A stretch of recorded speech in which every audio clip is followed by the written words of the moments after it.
There are stories written in ink, some told in whispers, others carved in stone. And one doesn't have to look too far to find all kinds of stories on Roanoke Island. And you're walking through the woods at night, you feel it. It's here. Rooted at the north end of the island is a mystery older than America herself. 400 years later, it still hasn't been solved. The Lost Colony mystery, there's just, everything is here. And while the Lost Colony is part of the local legends, this is a place where the past and the present blur. Well, I think when you have tombstones that close to you, obviously stories arise. There's a tombstone in the graveyard behind my house that says "Lost at Sea." From the words carved in her backyard to the songs sung on the streets of Manio on Roanoke Island, inspiration is everywhere for author Angel Corey. She's known for her books on the area, but it turns out she's not the only one telling stories. Little unexplainable things that take place. Nobody believes my story. They laugh at me. I've got this story that obviously I believe because I experienced it, but as soon as I hear someone else's story, I'm like, that's bullcrap.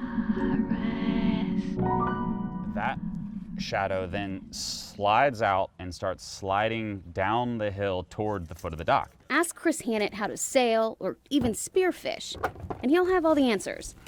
But 16 years later, he still can't explain what happened off the dock near Angel's house. And then I hear it again, like boom, on the railing. And I jump back and I was like, guys, let's go. And that was the first time that there was sort of like a violent feeling occurrence. People come in for the stories at the downtown bookshop. Do you want to just carry that separately? But Amy Powell has one of her own. I always used to joke to people when they'd come in to ask about stories. I'd say, well, I have my own ghost story. She worked at another shop just a few doors over. And on evenings when she was alone, the puzzles would shake. And nobody else was in the store. It made me wonder, why are they making noise? Nadine Daniels thought it would be quiet living next to a cemetery.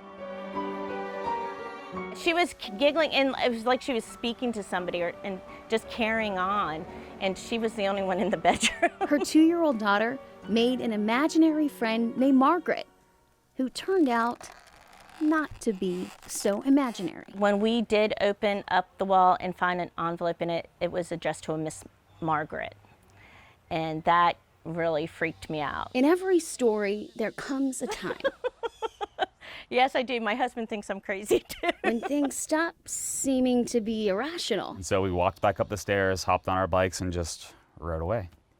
And I remember pedaling away, just thinking to myself, like, how, like, there must be things that we just don't understand or can explain.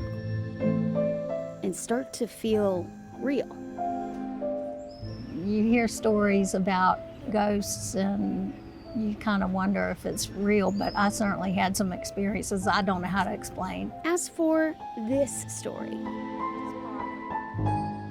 Yeah, I do.